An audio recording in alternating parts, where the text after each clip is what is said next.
అమ్మా నాన్న ఎప్పుడు వద్దు అనలేదా? ఎందుకంటే పెద్దవాడు ఎలాగ జైలుకి వెళ్ళాడు, నువ్వు కూడా వెళ్తే మా పరిస్థితి ఏంటి అని. మాకు ఎంతసేపు ఉన్నా ముందుకు పోవాలి, పోరాటం.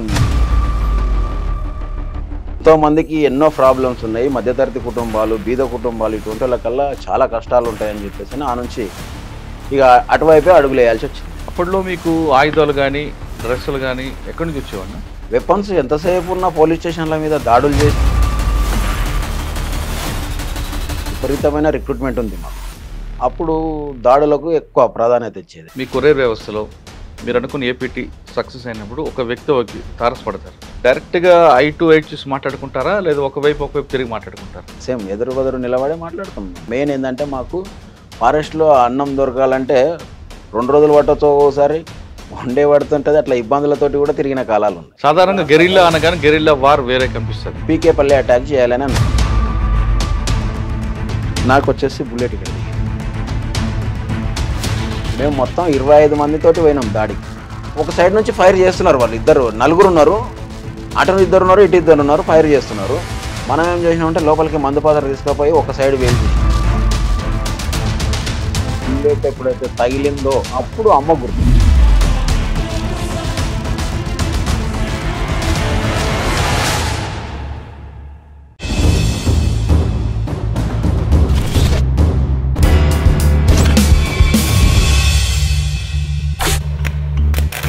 Welcome to I dream.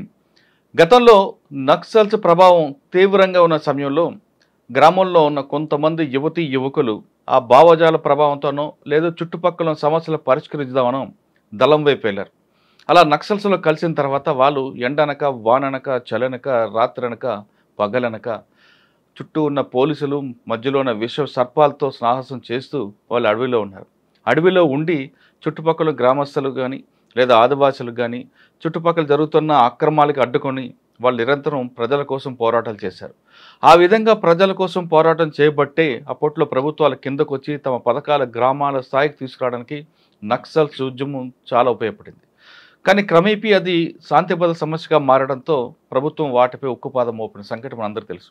కానీ అటువంటి సమయంలో వెళ్ళిన చాలామంది యువతీ యువకులు నిరంతరం పోరాటం చేసి వ్యక్తిగత కారణాలతోనూ లేదు మరి ఇతర కారణాలతోనూ వాళ్ళు తిరిగి జనజీవన స్రవంతులు కలిశారు.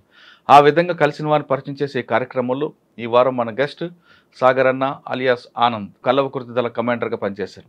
అంతేకాకుండా ఆయన దళంలో ఉన్నప్పుడు కోవట్ పనిగా కాకుండా కొరియర్ పని కూడా చేశారు.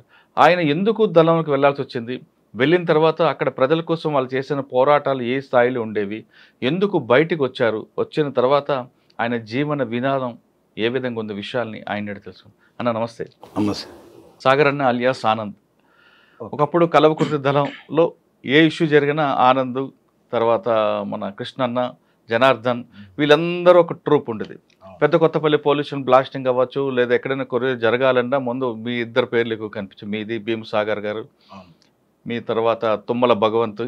కల్లవకుర్తి దళం అంటే మీరందరూ ఒక పోలీసులు కూడా ఒక చిన్న హడలు ఉండేది వీళ్ళు. అంటే అంత మీరు యాక్షన్ టీం కూడా ఆ విధంగా ఉండేది, దళం తీసుకున్న నిర్ణయాలు అలాగే ఉండేది, ప్రజల కోసం పోరాటాలు ఆ విధంగా చేసేవారు, మీరు చేసే కార్యక్రమాలు కూడా అంతే ఫాస్ట్గా చేసుకుని వెళ్ళిపోయేవారు. అన్న మీరు ఆ టైంలో అంటే 1990 ఆ టైంలో దళంకి వెళ్ళినప్పుడు మీ గ్రామంలో పరిస్థితులు ఎలాగ ఉండేవి?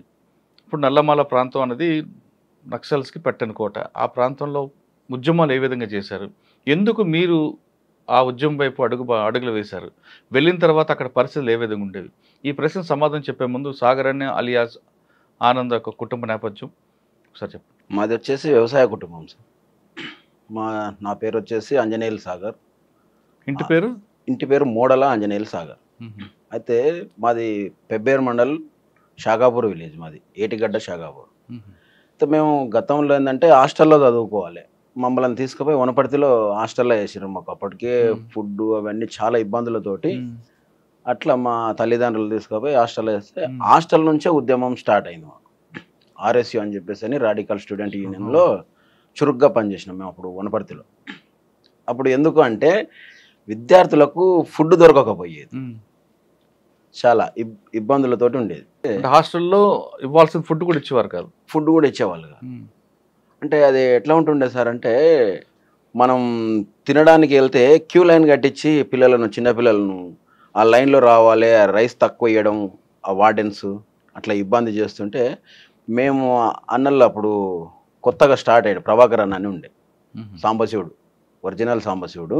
అచ్చా, ఆయన పేరు కోనాపూర్ సాంబశివుడు కాదు? కాదు కాదు, ఒరిజినల్ సాంబశివుడు, చుక్కాపల్లి అనేది. ఆయన ప్రభాకర్ అనే పేరుతోటి మాకు వనపర్తి టౌన్లో ఆర్ఎస్యు ఆర్గనైజేషన్ చేస్తుండే. దాంట్లో భాగంగా మేము హాస్టల్ సమస్యలను తీసుకుపోయి చెప్పడం జరిగింది. ఈ విధంగా ఉంది ఇట్లా అని అంటే ఒకసారి పిలిపించి చెప్పిండ్రు, ఎవరిని, వార్డెన్, అసలు ఎంతమంది విద్యార్థులకు ఎంత ఫుడ్ పెడుతున్నారు, ఎంత రైస్ ఇస్తున్నారు అనే దాని మీద తీసుకొచ్చినాం. అది రైసు లాస్ జరగడం, ఎక్కువ మందికి విద్యార్థులకు ఇబ్బంది ఉంటుండే హాస్టల్ విద్యార్థులకు. ఆ నుంచి మనం ఏం చేసినామంటే ఇప్పుడు 125 మంది స్టూడెంట్స్ ఉంటుండ్రి హాస్టల్లో. దాంట్లో వాళ్ళు సండే రోజు ఏం చేస్తున్నారంటే కొంతమంది పిల్లలు రూమ్లోకి వెళ్తుండ్రి, కొంతమంది ఊర్లోకి వెళ్ళడం వల్ల వీళ్ళు ఒక 100 ఎగ్స్ తెచ్చి ఇచ్చేవాళ్ళు అనమాట. ఒక్కొక్కరికి 2 ఇవ్వాలి. 100 ఎగ్స్ తెస్తే సరిపోకపోయేది, లాస్ అని వస్తుండే. దీని మీద ఎందుకు ఇట్లా వస్తుంది అని చెప్పేసి అని ప్రభాకర్ నా దగ్గర మనం మాట్లాడితే ఆయన ఉండి, దీనికి సమస్య ఇది కాదు, అసలు మొత్తం స్టూడెంట్స్ ఎంతమంది, వాళ్ళు ప్రతి సండే ఎన్ని తెస్తున్నాడు వార్డెన్ అనే దాని మీద పిలిపించి రైస్ మీద, ఎగ్స్ మీద అన్ని అప్పుడు మాట్లాడితే అప్పుడు 125 మెంబర్స్కు 250 ఎగ్స్ రావాలని, ఇట్లా అక్కడ నుంచి మావి ఉద్యమం వైపు వెళ్ళడానికి మార్గాలు స్టార్ట్ అయినాయి. ఇట్లా అంటే కొట్లాడడం అనేది ఆ నుంచే స్టార్ట్ అయింది, విద్యార్థి దశ నుంచే స్టార్ట్ అయింది. ఇట్లా ప్రశ్నించడం వల్ల ఏమైందంటే మేము హాస్టల్ విద్యార్థులు ఒక 4 మీద ఆర్ఎస్యూలో చురుగ్గా పనిచేస్తుంటామే. చంద్రన్న అని, ఆయన కూడా సొంత ఊరు వచ్చేసి కీతేపల్లి, ఆయన ఎన్కౌంటర్లో చనిపోయాడు, మల్లెల తీర్థం ఎన్కౌంటర్లో.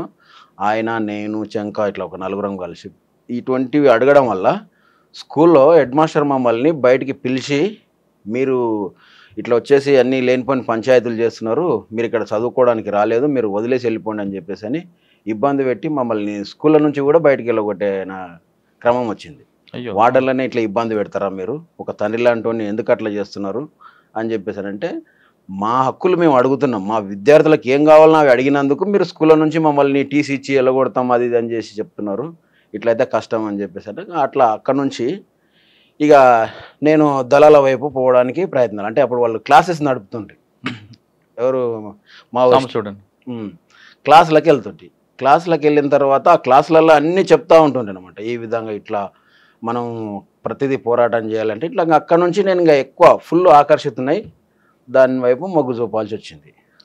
అట్లనే గతంలో ఎక్కడైనా క్లాసులు జరిగేవి ఎక్కడ, గుట్టల పైన, అప్పుడు రాజపేట గుట్టలు, అక్కడ దగ్గర వనపర్తి టౌన్లో ఉన్నటువంటి గుట్టల పైన. అప్పటికే అన్న కూడా భీమ్సాగర్ ఆలియాస్ పాపన్న, ఆయన కూడా ఏంటంటే అక్కడ నుంచి మొత్తం ఆయనకు ఏ జాబ్స్ రాకపోవడం, ఇంటర్ చదివిండు, ఏమి ఇబ్బందులలో ఉన్నాం కదా అని చెప్పేసి ఆయన కూడా దాని వైపు వెళ్ళి ఆయన ఫస్ట్ మూమెంట్ చేసిండు.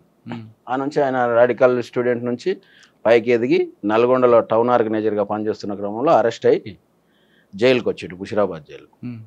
అప్పుడు ఇంకా నేను కూడా మొత్తం వదిలేసి చదువు అంతా బంద్ చేసి హైదరాబాద్లోనే వచ్చి హైదరాబాద్లో హోటల్లో పనిచేస్తూ అన్నను కలవడం జరుగుతుండే. ముషిరాబాద్ జైలు అశోక్ నగర్ అని ఉంటుంది, అశోక్ నగర్లో హోటల్లో పనిచేస్తుంటే నేను అన్నను కలవడం కోసమే కలిసి వాళ్ళకు జైల్లో ఉన్నటువంటి అందరు ఖైదీలు, అంటే మన ఈ నక్సల్స్ ఖైదీలు, ఎన్ఎక్సెల్ అని అంటారు, ఆ ఖైదీలు అందరికీ ఒక 20-25 మంది ఉంటుండ్రి. ప్రతి ఒక్కరికి ఏదన్నా చిన్న అవసరం ఉన్నా కూడా నేనే తీసుకుపోయి ఇస్తుంటే అనమాట బయట నుంచి. నక్సల్స్ ఖైదీలందరికీ, నక్సల్స్ ఖైదీలు బాలకృష్ణ అందరు ఉంటుండ్రి దాంట్లోనే.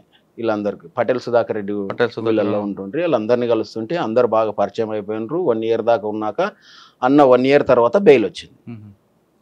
అన్న జైల్లో ఉన్నప్పుడు జైలు పోరాటం కూడా చేసిరు, వాళ్ళు లోపలనే నిరాహార దీక్ష చేసిరు. దాదాపుగా ఒక 24 డేస్ ఉన్నారు అమరణ నిరాహార దీక్ష. అంటే ఎలాంటిది ఫుడ్ లేకుండా. ఇంకా ఇవన్నీ చూస్తూ నాకు కూడా ఏంటంటే అన్న ఎంబడి వెళ్ళిపోవాలి, ఇంకా నేను కూడా కంపల్సరీ అండర్ గ్రౌండ్ వెళ్తా అని చెప్పేసి అని అందరిని అడగడం వల్ల పటేల్ సుధాకర్ రెడ్డి అన్న వాళ్ళందరూ ఉండేసి సరే ఓకే తమ్ముని తీసుకోండి అని చెప్పేసి అని పంపించేసారు. అక్కడ నుంచి నేను నల్గొండకి వెళ్ళాల్సి వచ్చింది.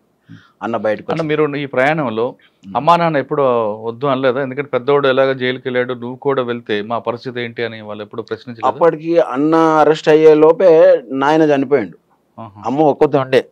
అయితే ఇంకా మేము కూడా స్కూల్ నుంచి అటు ఇట్లే హైదరాబాద్ వచ్చేసినాం తప్ప ఊరు వైపు ఎప్పుడు కూడా చూడలే. కానీ మీకు అనిపించలేదా అమ్మ గురించి? అప్పుడు ఎలాంటిది అనిపించలే. మాకు ఎంతసేపు ఉన్నా ముందుకు పోవాలి పోరాటం.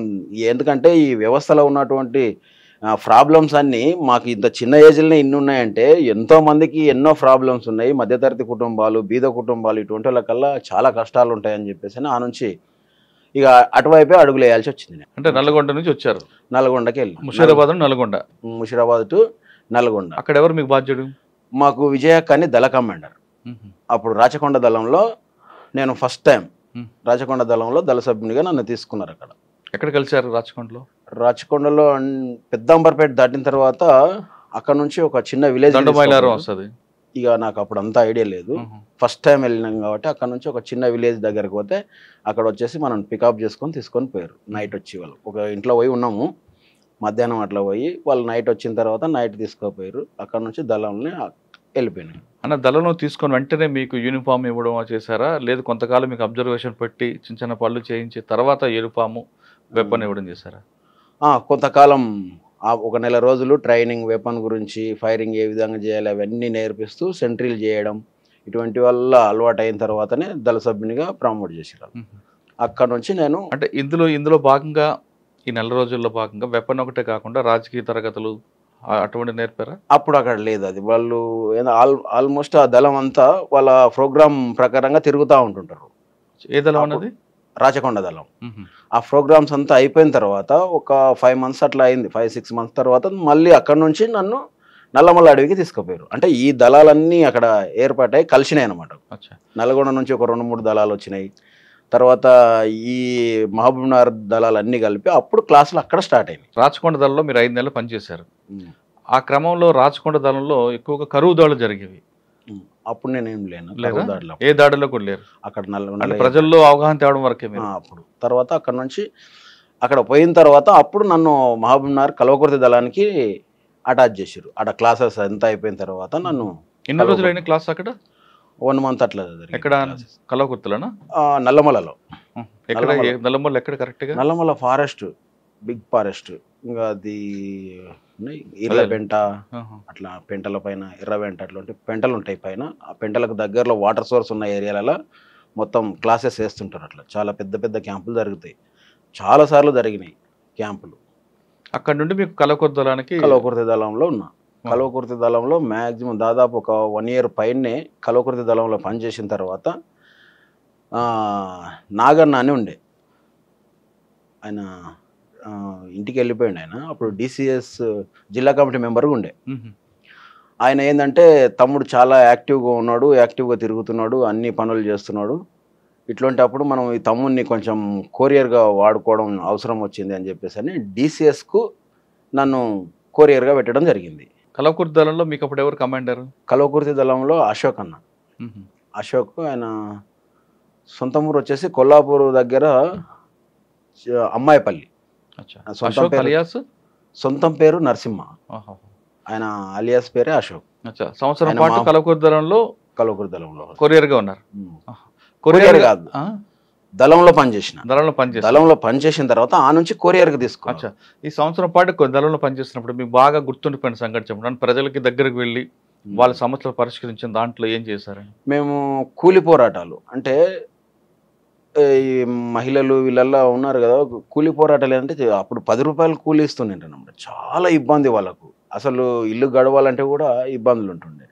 అప్పుడు కూలి పోరాటాల మీద దాడులు చేస్తుంటే ఊర్లలో పోయి పెద్ద పెద్ద భూస్వాములను, రెడ్లు అటువంటి వాళ్ళలో ఉంటుండ్రి వాళ్ళ దగ్గర. ఎందుకంటే ఒక్కొక్క భూస్వామి అంటే 350 ఎకరాలు, 500 ఎకరాలు, 1700 ఎకరాల భూమి ఉన్నోళ్ళు ఉన్నారు.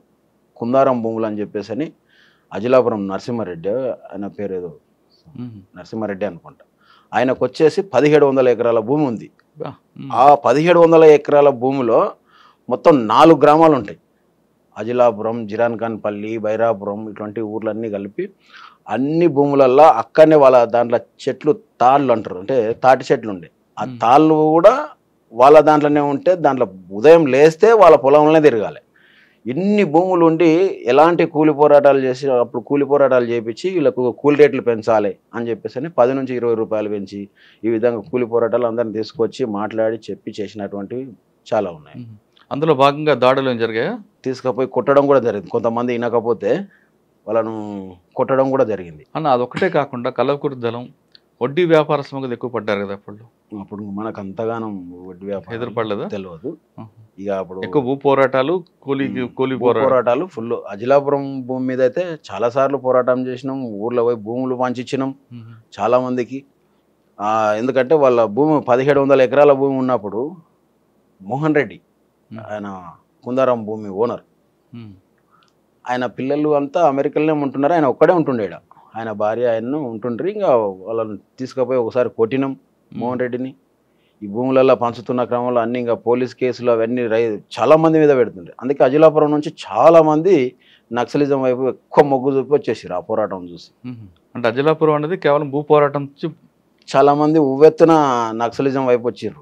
ఆ ఊరు నుంచి దాదాపు 10-15 మంది దాకా వచ్చారు. అంటే మీరు భూములు పోరాటం చేశారు కానీ పోలీసు కేసులు, పోలీసు దాడులు జరగలేదు మీ మీద? పోలీసు దాడులు జరుగుతున్నాయి. అంటే ఎక్కడన్నా ఎన్కౌంటర్స్ ఇట్లాంటి, తర్వాత మనం డంపింగ్లు ఉంటే డంపింగ్లు కూడా ఎత్తుకపోయినరు వాళ్ళు. మనం డంప్ చేస్తుంటే ఏదన్నా వెపన్స్, తర్వాత అమౌంట్ అట్లాంటివి డంపులు చేస్తే జూపల్లి దగ్గర జైపల్లి అనే ఒక గ్రామం ఉంటుంది ఆ గుట్టల.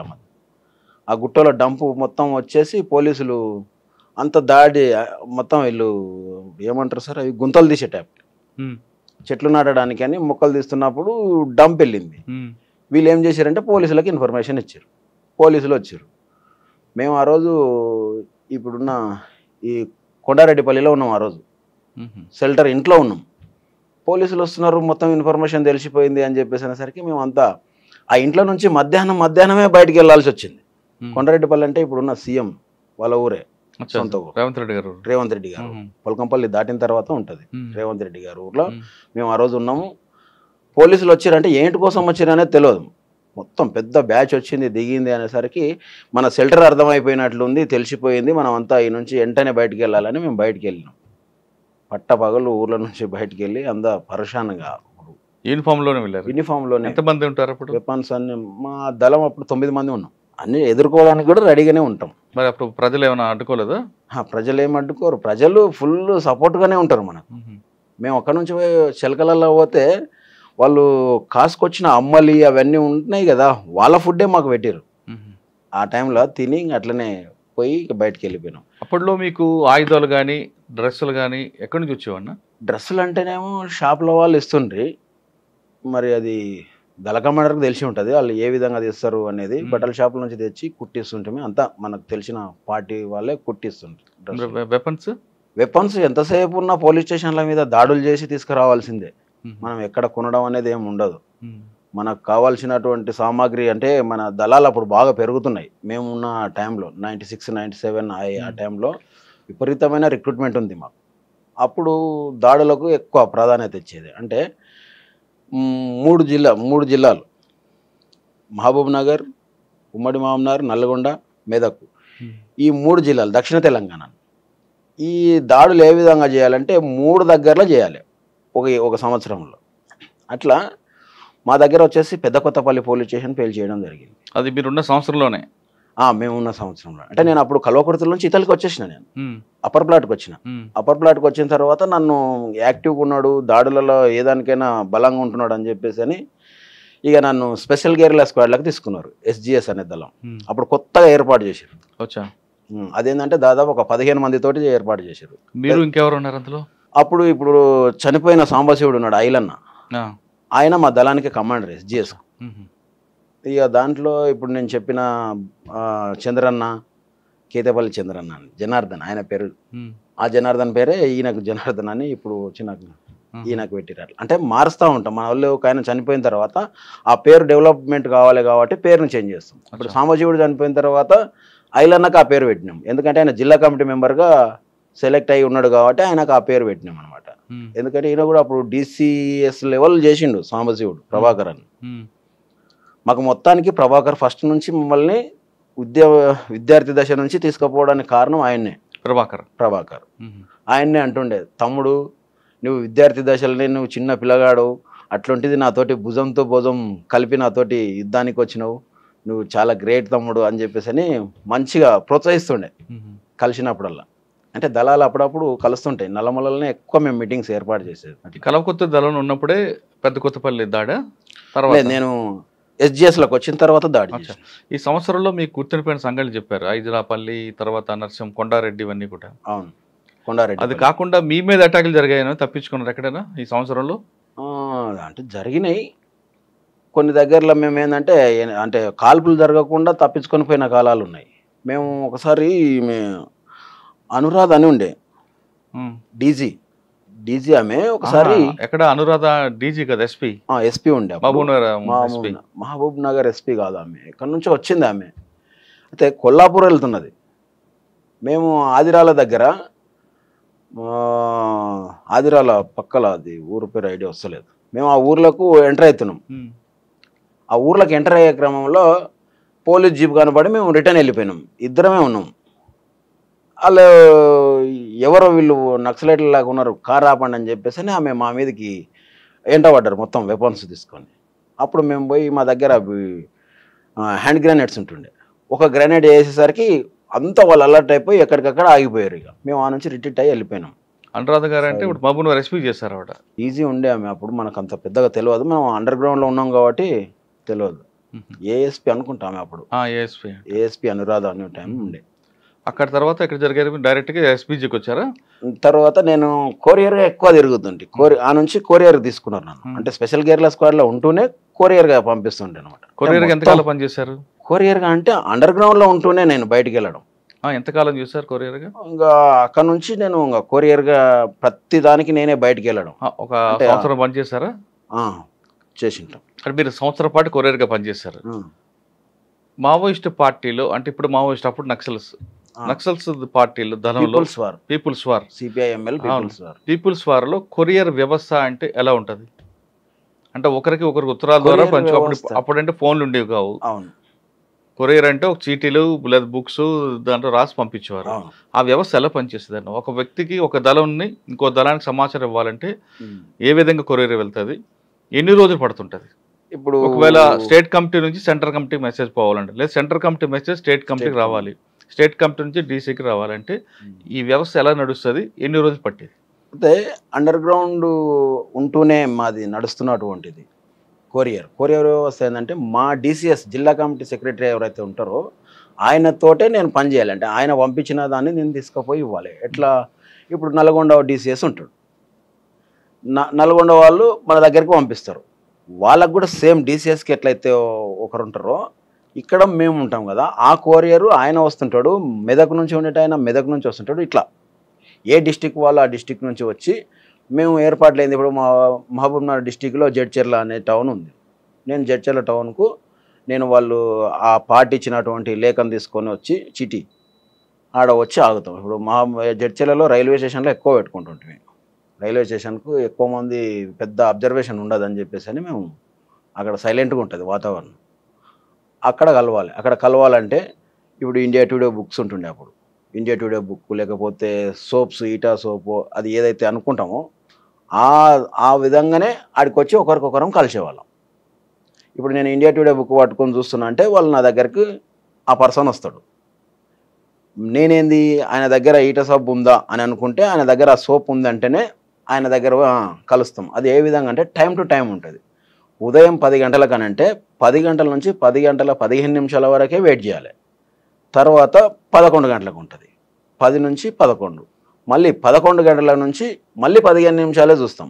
ఆ 2 టైంలు అయిపోయినంటే ఆ ఏపీటీ మనం మళ్ళీ పోము. ఎందుకంటే ఆటోమేటిక్గా ఆయన అరెస్ట్ అన్న అయ్యి ఉండాలి, లేకపోతే ఏదో ప్రాబ్లం అయ్యి ఉంటుంది, రాలేకపోయింది అనేది.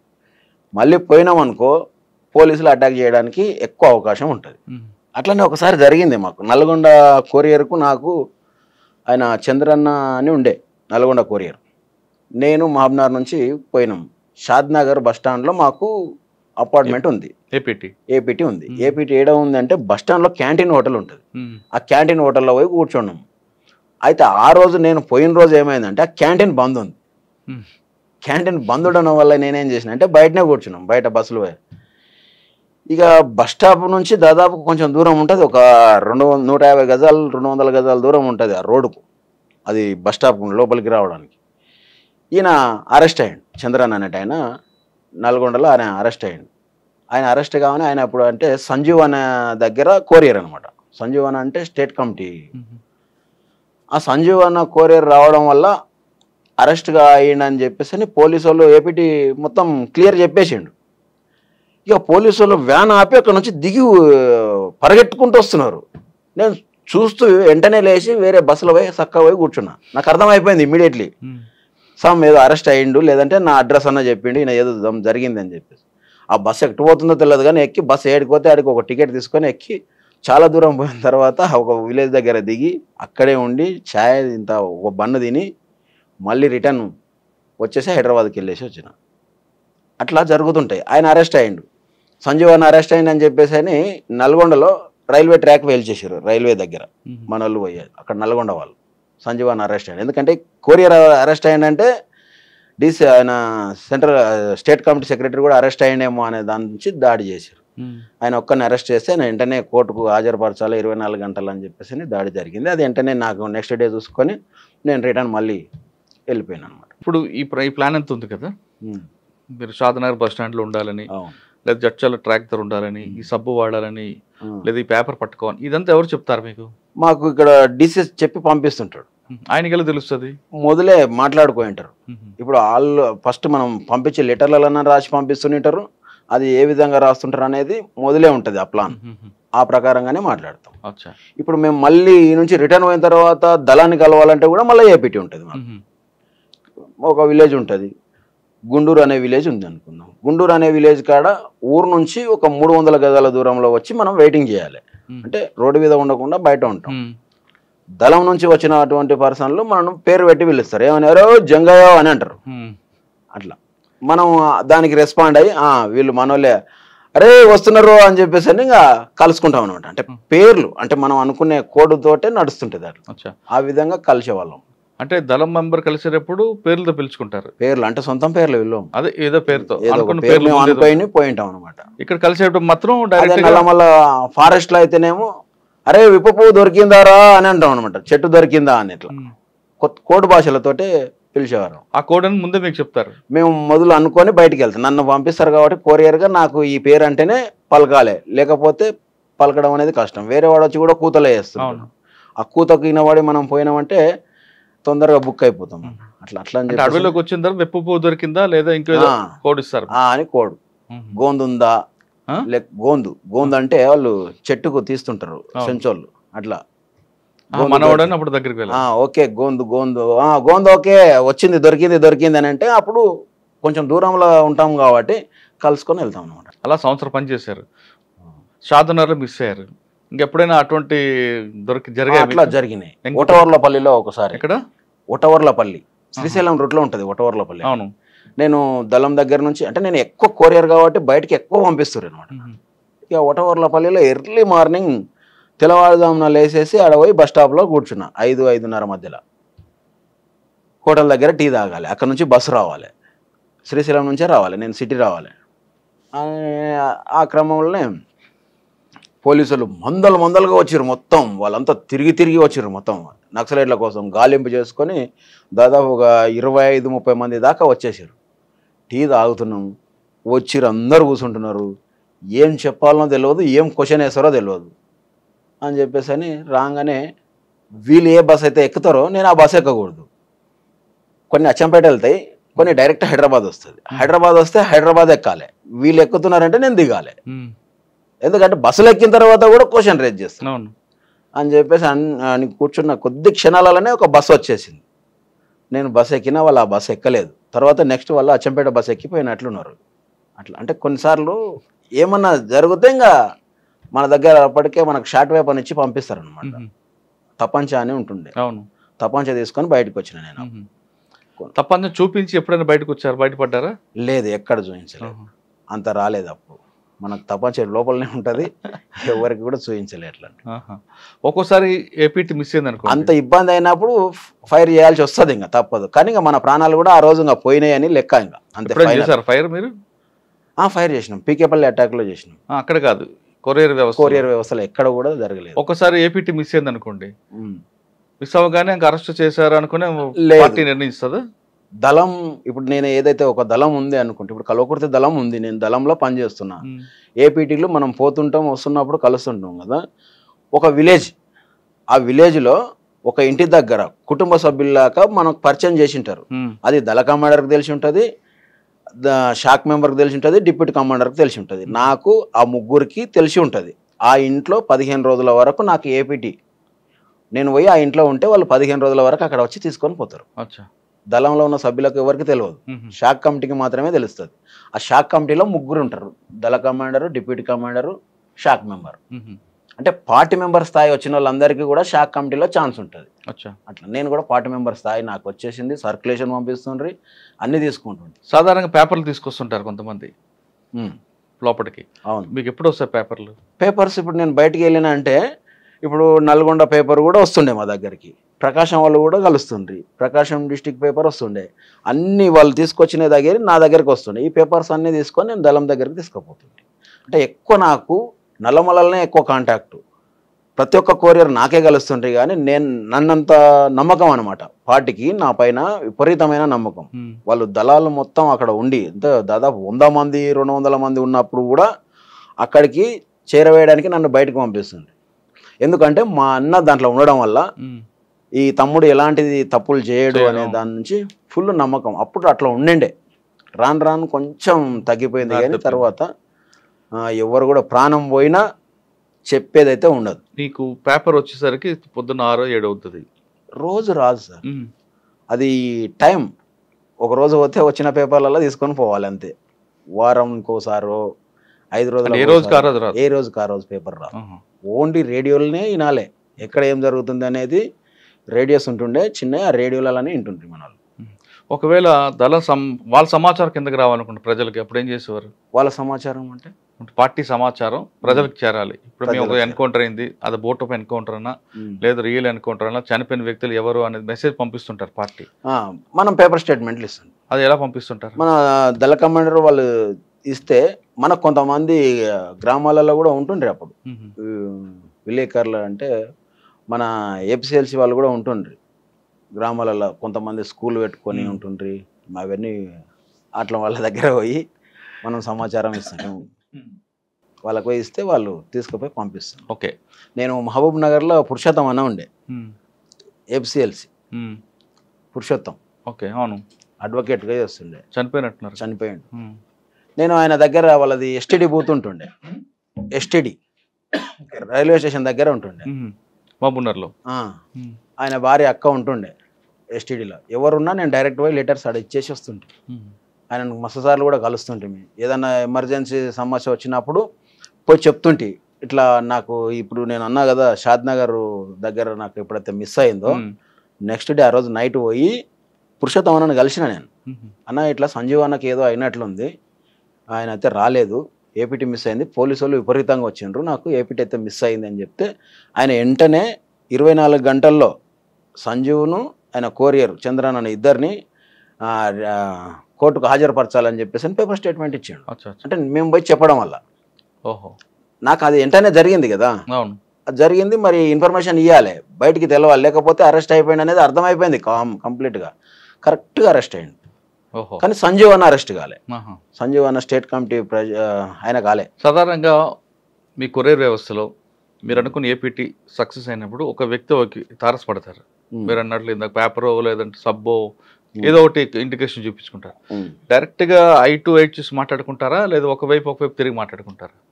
ఐ టు ఐ సేమ్ ఎదురు బదురు నిలబడే మాట్లాడతాం. మా పర్సన్స్ కలిసినప్పుడు కంపల్సరీ కూర్చుంటాం, మంచిగా కూర్చొని మాట్లాడుతాం. లేదా నుంచి వేరే దగ్గరికి పోయి టీ తాగుతాం, లేకపోతే అన్నం తిన్నామా లేదా అని చెప్పేసి నిద్ర మాట్లాడుకొని భోజనాలు. మెయిన్ ఏంటంటే మాకు ఫారెస్ట్లో అన్నం దొరకాలంటే 2 రోజులు పట్టవచ్చు, ఒకసారి 1 డే పడుతుంటుంది. అట్లా ఇబ్బందులతోటి కూడా తిరిగిన కాలాలు ఉన్నాయి. అటువంటిప్పుడు బయట ఏంటంటే కలిసినామంటే ఫస్ట్ తిందాం పానా అని చెప్పేసి ఒక హోటల్ దగ్గర ఇంత తిని మాట్లాడుకుంటూ అది అయిపోయిన తర్వాత మళ్ళీ ఎవరి దారిలో వాళ్ళు వెళ్ళిపోతాం. ఓకే. తర్వాత మీ వర్క్ చూసి మీకు స్పెషల్ గెరిల్లా తీసుకున్నారా? ఎస్జిఎస్లో తీసుకున్నాను. ఎస్జిఎస్ తీసుకున్న తర్వాత ఎక్కడ మీరు వర్క్ ఎక్కడింది? ఎస్జిఎస్లో అంటే అది స్పెషల్ గెరిల్లా స్క్వాడ్. అది ఎక్కువ ఎక్కడైనా దాడి చేయాలంటే ఈ దళం చేసే పని ఏంటంటే స్పెషల్ గెరిల్లా స్క్వాడ్ అక్కడ ఉన్నటువంటి లోకల్ దళాన్ని టచ్ చేసుకొని దాడులు చేయడానికి ముందుకు పోయేది అనమాట. దీంట్లో సాధారణ గెరిల్లా అనగానే గెరిల్లా వార్ వేరే కనిపిస్తుంది. అవును, అన్ని ఒకేసారి రావు. గెరిల్లా అనగానే మీరు కూడా అదే విధంగా వెళ్ళేవారా? సేమ్. ఎలా? ఇప్పుడు పీకేపల్లి అటాక్ చేయాలని అనుకున్నాం. పీకేపల్లి అటాక్ ఈ స్పెషల్ గేర్ల స్క్వాడ్ యాడ్ అయ్యే వాళ్ళతోటి కలిసి ఎవరు అప్పర్ ప్లాట్ వాళ్ళు వాళ్ళ పానగల్ దళంతో కలిసి మనం పోయి అక్కడ దాడి చేయడానికి పోవాలి. అట్లా అప్పుడు వచ్చినాం. మేము ఫస్ట్ దాడి చేయాలనుకున్నది కొల్లాపూర్ టౌన్లో దాడి చేయాలని అనుకున్నాం. అయితే అది సర్కిల్ ఆఫీస్ వేరే దగ్గర ఉంది, పోలీస్ స్టేషన్ వేరే దగ్గర ఉంది. మొలచింతలపల్లి రోడ్డుకు పోలీస్ స్టేషన్ ఉంది, సర్కిల్ ఆఫీస్ ఇక్కడ ఉంది. కాబట్టి మనకు ఈ బలం సరిపోదు, ఇది వద్దు అనుకొని పెద్ద కొత్తపల్లిని ప్లాన్ చేసుకున్నాం. పెద్ద కొత్తపల్లిని ఎందుకు ప్లాన్ చేసుకోవాల్సి వచ్చిందంటే కోడేరు పోలీస్ స్టేషన్ కూడా దాంట్లోనే ఉండే. ఈ నక్సల్స్ భయానికి వాళ్ళు కోడేరు పోలీస్ స్టేషన్ కూడా తెచ్చి దాంట్లోనే పెట్టారు. అప్పుడు దాని మీద దాడి చేయాలని చెప్పేసి ఒక నెల రోజుల నుంచి రెక్కి స్టార్ట్ చేసి రెక్కి ఏర్పాటు చేసి తిరిగినాం, అన్ని చేసి లాస్ట్కు ఫైనల్గా దాడికి పోయినాం. ఎన్ని గంటలకు? దాడికి ఈవినింగ్ పోయినాం. అంటే అంతకంటే ఒక బిఫోర్ 1 డే ముందు పోయినాం ఫస్ట్ దాడి చేయాలని చెప్పేసి. ట్రాక్టర్ తీసుకొని పోయినాం. ట్రాక్టర్ ఏమైందంటే మనోళ్ళే ఒక అన్న, ఆయన కూడా చనిపోయాడు. ఆయన ట్రాక్టర్ నడిపేటప్పుడు డొంకలన్నీ ఉంటుండే. డొంక అంటే మీకు అర్థమేంటి, డొంగు బాట టైప్ ఉంటుంది. అవును. అందరం ఎక్కి వచ్చేసి అది ట్రాక్టర్ ఇట్లా దిగంగానే ఇరుక్కపోయింది. అది వెనక్కి వస్తలేదు, ముందరికి వస్తలేదు. ఇక చూసి ఈరోజు దాడి క్యాన్సిల్ చేసుకోవాలని చెప్పేసి ట్రాక్టర్ ఇడిచిపెట్టేసి అందరం రిటర్న్ మళ్ళీ వెళ్ళిపోయినాం. లేట్ అవుతుంది కదా అని వెళ్ళిపోయినాం. మళ్ళీ నెక్స్ట్ డే ఏంటంటే ఏమైనా డౌట్ వచ్చిందేమో ట్రాక్టర్ ఆడ ఉండడం వల్ల అని ఆ ట్రాక్టర్ ఓనర్కు ఫోన్ చేసి వాళ్ళకి పోయి చెప్పేసి మీ ట్రాక్టర్ మీరు ఎట్లనో లాగా తీసుకుపోండి అని చెప్పేసి అంటే వాళ్ళకి తెలియదు, దాడి చేసామని తెలియదు. అన్నాక వాళ్ళు ఆ ట్రాక్టర్ ఆయన వచ్చేసి తీసుకొని పోయాడు. తర్వాత రోజు ఆపి ఏమన్నా డౌట్స్ వచ్చిందా పోలీసు వాళ్ళకు అని చెప్పేసి అని చూసి వచ్చి మళ్ళీ ఎలాంటిది ఏం లేదు, అంత సేఫ్ సాఫ్గానే ఉన్నారు వాళ్ళు అంటే నెక్స్ట్ డే దాడి చేయాలని పోయినాం. మళ్ళీ నెక్స్ట్ డే సాయంత్రం ఈవినింగ్ 5 గంటలకల్లా ఎద్దుల బండ్లు కట్టుకున్నాం. ఈసారి 4 ఎద్దుల బండ్లు. ఎద్దుల బండ్లకు పొనకలు ఉంటాయి. పొనక అంటే ఇది ఇట్లా కావడి లేలే కనిపించకుండా ఉంటుంది చూడండి, వెదురు దెబ్బలతోటి తయారు చేసేది. దాంట్లో వెపన్స్ పెట్టి పైన చింతపల్ల చెట్ల ఆకులు వేసేసినాం. చింతపల్లకాయలు తెంపుకొచ్చిన వాళ్ళలాగా పోవాలని చెప్పేసి అని స్టేషన్ దాకా వచ్చేసి 4 ఎద్దుల బండ్లలో కొంతమంది దాంట్లో ఉండి కొంతమంది బయట ఉండి పోయి స్టేషన్ మీద అటాక్ చేసినాం. స్టేషన్ మీద దాడి చేసినప్పుడు దాంట్లో ఫస్ట్ బుల్లెట్ మనోడు శివుడు చుక్కాపల్లి ఆయన కూర్చొని ఫైర్ చేస్తుంటే ముఖాలు మీద కూర్చొని ఫైర్ చేస్తుంటే బుల్లెట్ వచ్చేసి డైరెక్ట్ కొట్టింది. సాంబశివుడు కాదు, శివుడు, ఇంకొక ఆయన శివుడు. ఆయన బుల్లెట్ ఇడ తగలడం వల్ల ఆయన ఆన్నే పడిపోయాడు. అయితే ఇట్లా టేబుల్ ముందు అతల ఎస్ఐ ఉన్నాడు, ఇతల టేబుల్ ముందు వేరే ఒక ఆయన గౌడు ఉన్నాడు, కల్వకోలు గౌడు. ఆయన ఏంటంటే అలా ఎస్ఐ గౌడు కాబట్టి ఈయన ఒక కాకి పాయింట్ వేసుకొని వైట్ షర్ట్ వేసుకొని పోయి ఆయన వస్తున్నాడు. ఇక ఆయన వచ్చి మనం పట్టుకుంటే మనం ఏం చేయలేం కాబట్టి ఈయన కూడా పోలీసే అని చెప్పేసి ఆయన కూడా ఫైర్ కొట్టేస్తే ఆయన చనిపోయింది. ఆయన ఒక మామూలు వ్యక్తి ఆ రోజు చనిపోవడం జరిగింది. అట్లా ఎస్ఐ ఆయన కవర్ చూసుకొని ఫైర్ చేయడం వల్ల నాకు వచ్చేసి బుల్లెట్ ఇక్కడ దిగింది. ఇక్కడ దిగి ఇటు నుంచి సైడ్ నుంచి వెళ్ళిపోయింది లోపల నుంచి ఇట్లా. అంటే ఎస్ఐ ఫైర్ చేశారు? SI fire Bhaskar Goud pistol bullet. First ఆయన అతల పడిపోయింది, తల నాకు తగిలింది. అట్లా ఇద్దరికి దాంట్లో దాడి జరిగిన దాంట్లో మాకు దెబ్బలు తగిలినాయి. తగిలిన తర్వాత వెనక మన రాజన్న వాళ్ళు అలా ఉన్నారు. అప్పుడు రాజన్న నాగన్న అనేట ఆయన వాళ్ళు ఇద్దరు ఏకేలతోటి వస్తారు లోపలికి. మేమేమో చిన్న వెపన్స్ తోటి ముందు పోయి గేట్ కా నుంచి ఫైర్ చేయాలి. వాళ్ళేమో లోపలికి వెళ్ళి డైరెక్ట్ వెళ్ళిపోతారు. అంతలోపు మేము అంతా కవర్ చేసి పెట్టాలి. ఆ లోపలనే మాకు దెబ్బలు తగిలినాయి. తర్వాత ఫస్ట్ అయినా ఎందుకంటే కొంచెం బలంగా ఉన్న వాళ్ళను ముందరనే పెడతారు మమ్మల్ని. అట్లా నేను కొంచెం యాక్టివ్గా ఉంటుంటే దాడులలో ముందు ఉంటుంటే అన్న ఆలోచనతో పెట్టినారు. అట్లా బుల్లెట్స్. అదే దళంలో రచితక్క వీళ్ళందరూ కూడా ఉంటున్నారు కదా? ఉండింటారు కానీ పేర్లు అలియాస్ వేరే పేర్లు ఉంటాయి. సరే, అంటే దాడి ఎంతసేపు ఉంటుంది మీ ఇద్దరి మధ్య? మేము మొత్తం 25 మందితోటి పోయినాం దాడికి. 25 మందిలో 4 ఫస్ట్ పెద్ద కొత్తపల్లి గేట్ దగ్గర పోయి అంబుష్ అంటే మందు పెట్టుకొని మందు పాత్ర పెట్టుకొని కూర్చున్నారు మన వాళ్ళు. తర్వాత ఎంఆర్ఓ ఆఫీస్ సైడ్ నుంచి కూడా చిన్న బాట ఉంటుంది, అక్కడ ఇద్దరిని పంపించినాం. మిగతా వాళ్ళు ఇక్కడ దాడి చేస్తున్నాం. దాదాపు ఒక 16-17 మంది మీ స్టేషన్ పైన దాడి చేస్తాం. బస్సులు రాకుండా కూడా అక్కడే పోయి బస్సులు రోడ్ ఎంబడి వెళ్తాయి. ఇది లోపల ఉన్నది పెద్ద కొత్తపల్లి పోలీస్ స్టేషన్ అనేది కొంచెం లోపలికి ఉంటుంది, 1 కిలోమీటర్ ఉంటుంది రోడ్ నుంచి లోపల ఉంటుంది. అట్లా దాడి చేసిన దాంట్లో ఏమైందంటే మెయిన్గా మాకు పైన ఏపీఎస్పీ వాళ్ళు ఉన్నారు. ఏపీఎస్పీ వాళ్ళు ఫస్ట్ ఏంటంటే ఒక సైడ్ నుంచి ఫైర్ చేస్తున్నారు, వాళ్ళు ఇద్దరు నలుగురు ఉన్నారు, అటు ఇద్దరు ఉన్నారు, ఇటు ఇద్దరు ఉన్నారు, ఫైర్ చేస్తున్నారు. మనం ఏం చేసినామంటే లోపలికి మందు పాత్ర తీసుకుపోయి ఒక సైడ్ వేలు చేసినాం. అయితే రెండు ఒక్కటేసారి వేలిస్తేనేమో మనకు వెపన్స్ ఎక్కువ దొరికేది. ఒక సైడ్ వేల్చిన తర్వాత ఇంకో సైడ్ వేల్చాలని అన్ని పెట్టి బయటకు వచ్చి ఒక సైడ్ పేలవడంతో వాళ్ళు కింద పడిపోయారు. బ్యాక్ సైడ్ ముందరిది పేలలే, ముందరిది వెనక సరికి వేలుద్దామనే లోపు వైర్లన్నీ ఊసిపోయినాయి అనమాట. ఒకటి పేల్చేసరికి ఈ వైర్లు ఆగవు, ఊడిపోయినాయి. అప్పుడు అంటే ఆ తొందరపాట్లో తెలియక ఆ విధంగా చేసి అట్లా ఫెయిల్. కింద ఉన్న వెపన్స్ అన్ని తీసుకొచ్చినాం, 5 వెపన్స్ దొరికినాయి మాకు. 5 వెపన్స్ తీసుకొని వచ్చినాం. ఒక పోలీస్ అయినా కూడా దొరికింది దాంట్లో. తర్వాత లాకప్లో ఒక ఆయన ఉండే, ఏదో ఎద్దుల బండి దొంగతనం చేసిందంటే లోపల వెళ్తే అది కూడా ఫైర్ చేసి లాకప్ ఓపెన్ చేసి ఆయనను కూడా తీసుకొచ్చినాం బయటికి. అంటే మీరు 25 మంది వెళ్ళారు, మీలో ఒకరు చనిపోయారా? మాలో ఒకడు మోహన్ అనేది ఆయన చనిపోయారు. సివిలియన్ ఒక ఆయన చనిపోయాడు. సివిలియన్ ఒక ఆయన చనిపోయాడు, ఇద్దరే. వెపన్స్ 5 దొరికాయి.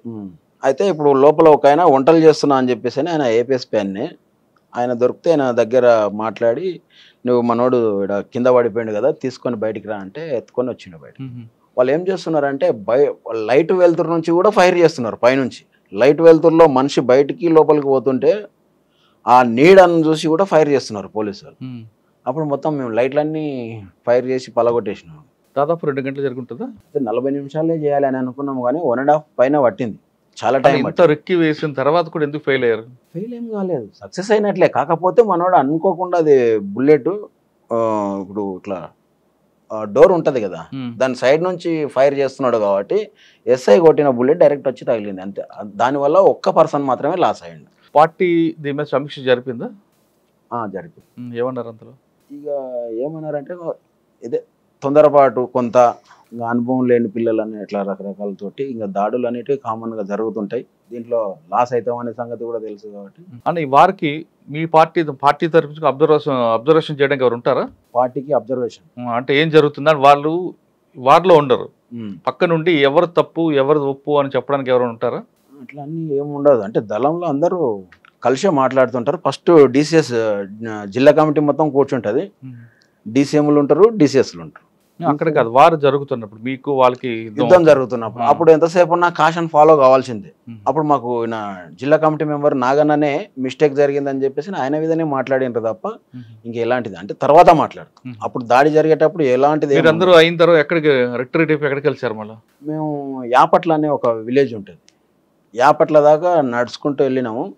అంటే ఆ యాపట్లలో ఒకటి ఎద్దుల బండి కట్టి ఒక ఆయన చనిపోయిన ఆయన ఉన్నాడు కదా, శివుడు నేను ఇద్దరం ఒకటే బండ్లనే పడుకొని పక్కలనే శవం పక్కలనే పడుకున్నా. నేను కూడా బుల్లెట్ దిగింది, బ్లడ్ ఎక్కువ పోయింది కాబట్టి పడుకొని ఆ బండ్లనే పోయినా శవం పక్కలనే. ఆ నుంచి ఒక వాగు వస్తుంది, వాగు దాకా ఎద్దుల బండి వచ్చింది.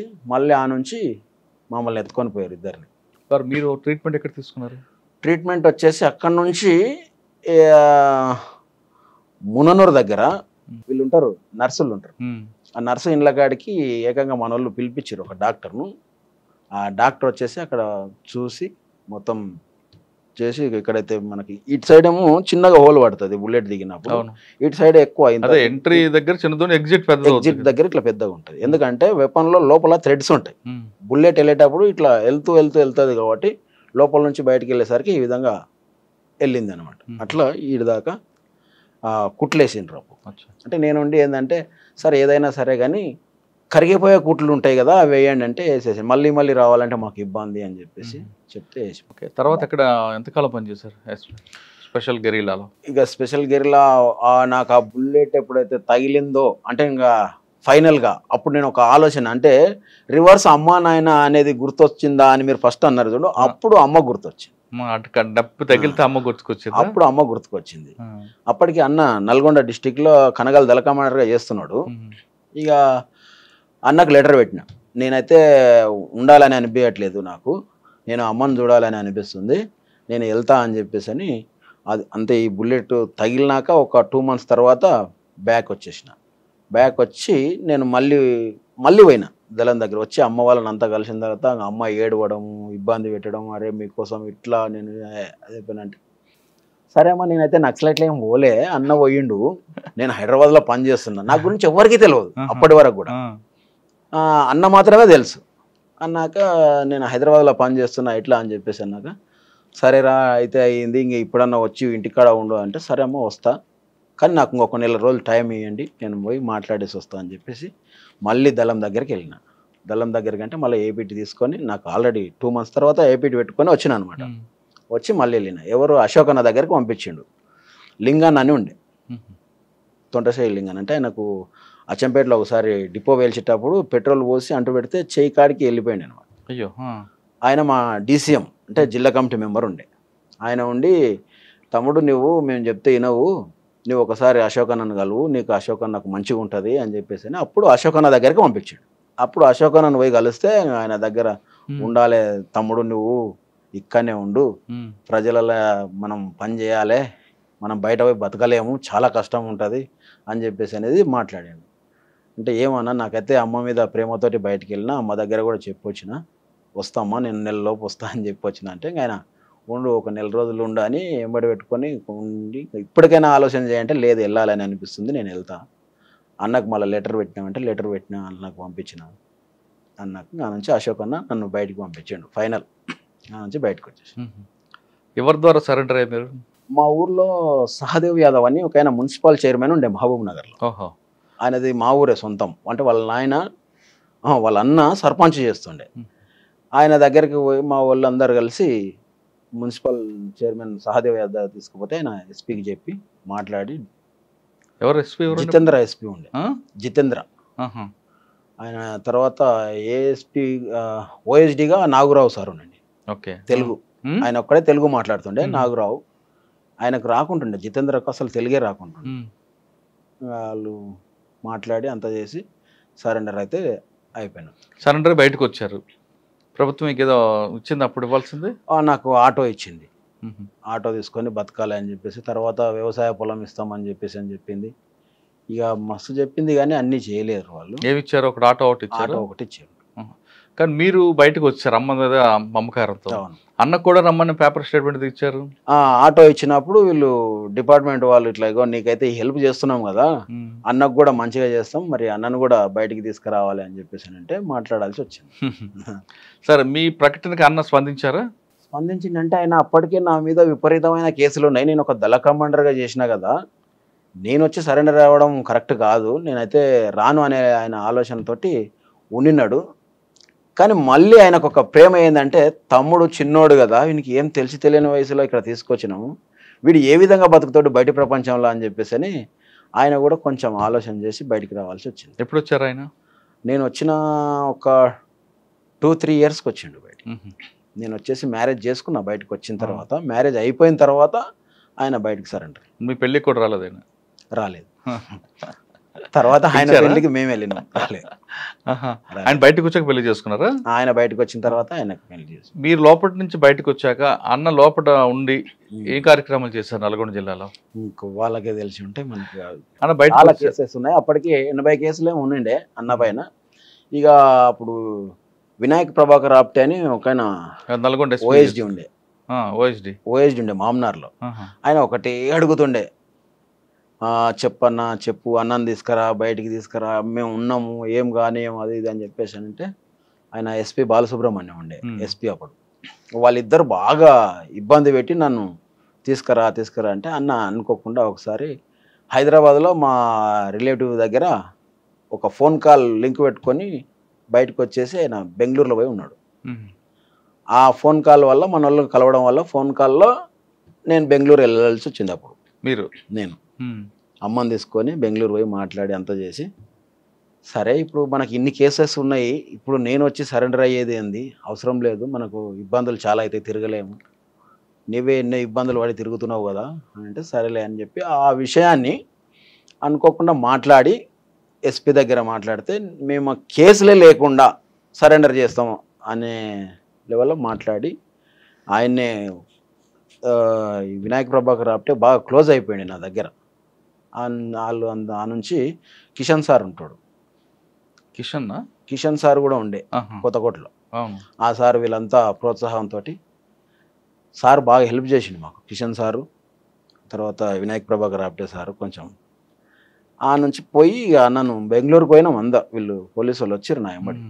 బెంగళూరులో అన్న ఏడ ఉంటాడో అడిగి పోయి మాట్లాడి తీసుకొని వచ్చేసినాం.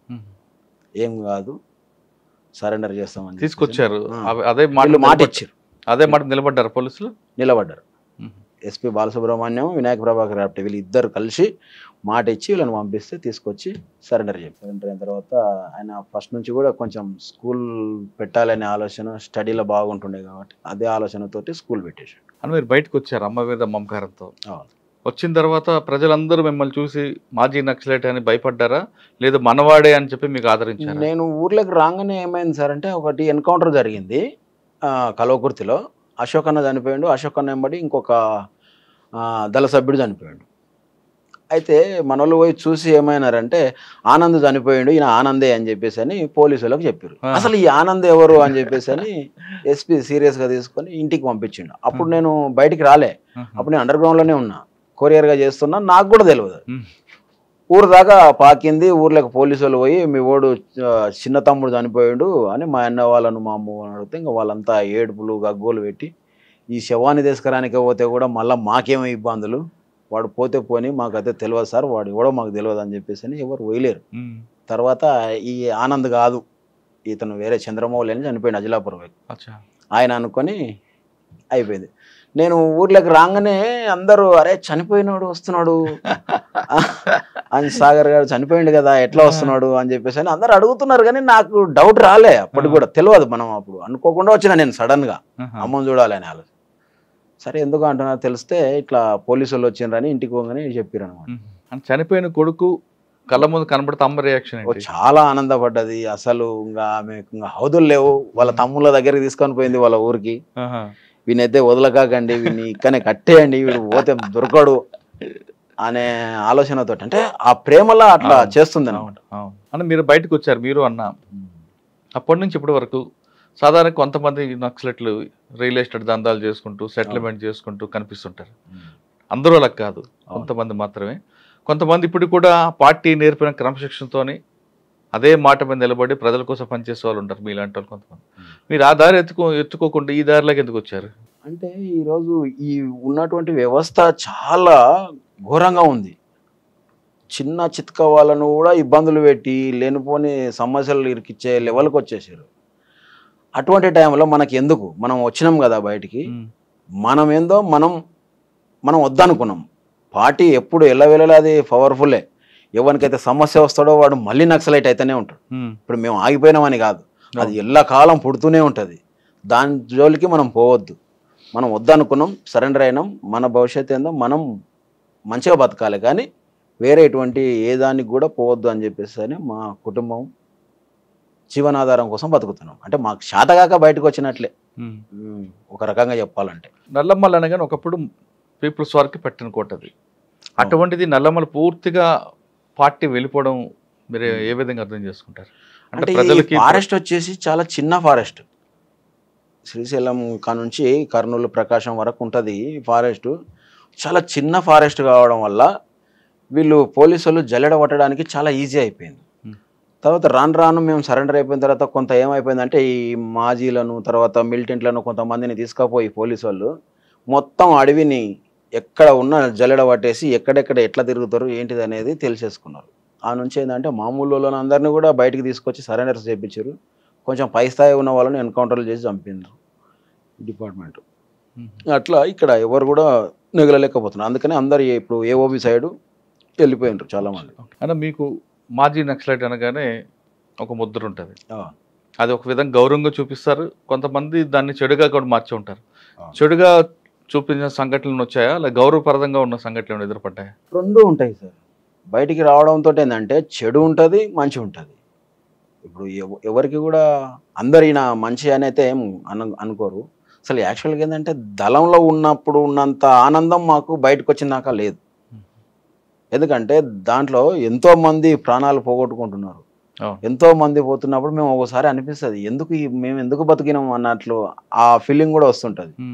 ఇక బయట ఎన్నో సమస్యలు, బాధలు, బతుకులు ఒక్కొక్కరు ఒకలాగా మాట్లాడడం, వీడు శాతగాక వచ్చింది అనుకోవడం, లేకపోతే వీడు ఏదేదో చేస్తున్నాడు, ప్లాట్లు అమ్ముతున్నాడు, రియల్ ఎస్టేట్ చేస్తున్నారు, ఈ విధంగా అంటుంటారు. ఇంకా మనం అంటే ఎవరికి పార్టీకి నష్టం కలిగించకుండా, తర్వాత పోలీసు వాళ్ళకు నష్టం కలిగించకుండా అందరినీ కంట్రోల్ చేసుకుంటే ఎట్లనో బతికి ఈరోజు బయటపడ్డాం. ఇప్పుడు ఏంటంటే కొంచెం ఫ్రీనెస్ వచ్చింది.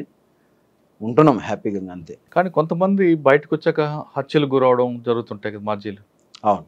అటువంటి చూసినప్పుడు ఏమనిపిస్తుంటుంది? అంటే ఏదైనా తప్పు దోవలో ఉన్నటువంటి వాళ్ళకు మాత్రమే తప్ప ఎవరికి కూడా హత్యల వరకు అయితే రాలే. మాజీలు మస్తు మంది సరెండర్ అయ్యారు, బతుకుతున్నారు.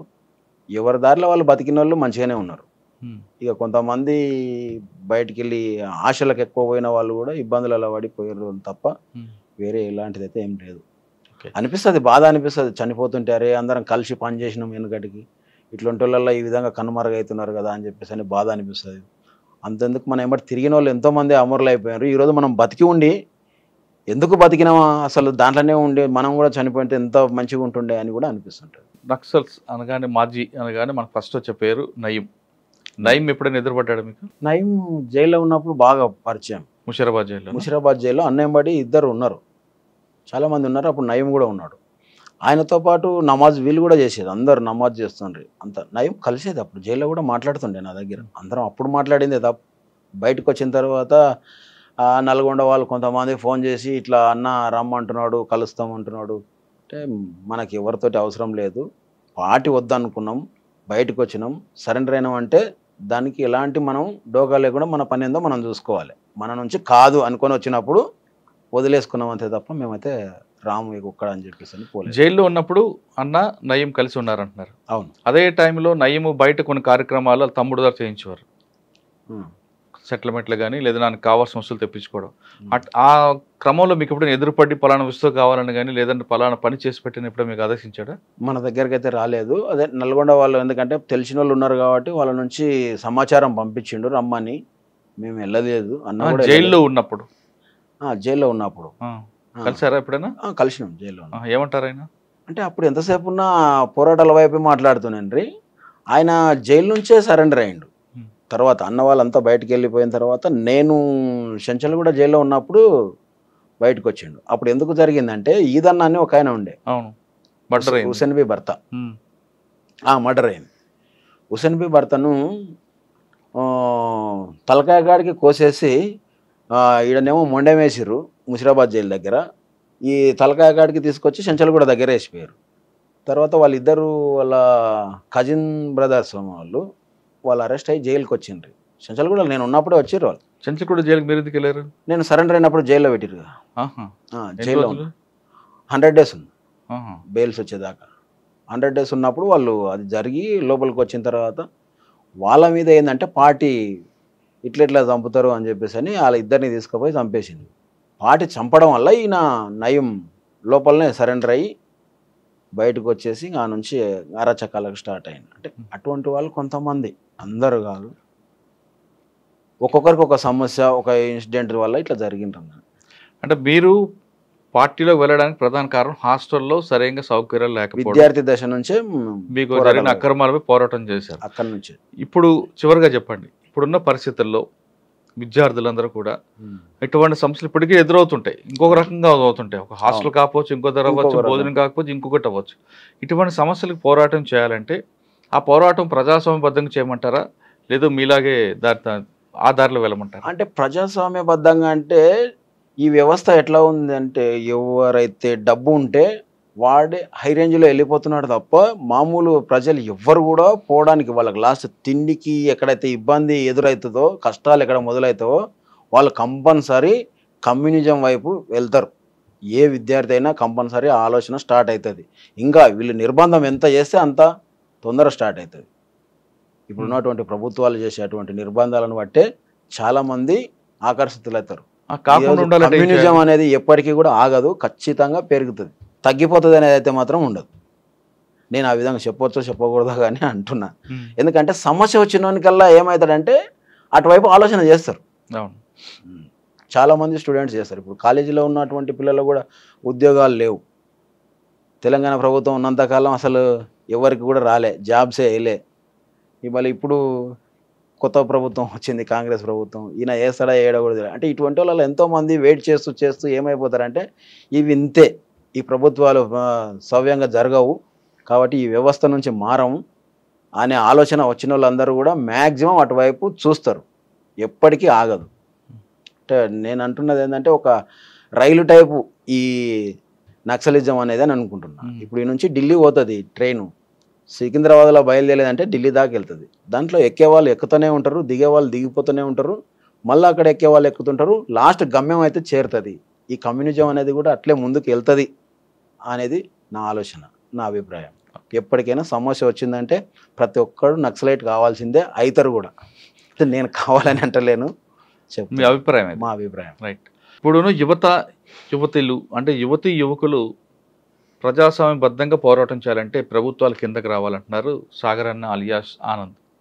వాళ్ళు ప్రతి యువకులకి సమస్యలు ఉన్నప్పుడు వాళ్ళకి ప్రభుత్వాల కిందకు వచ్చి వాళ్ళకి కావాల్సిన సమస్యలు పరిష్కరించాల్సిన అవసరం ఎంతైనా ఉంది.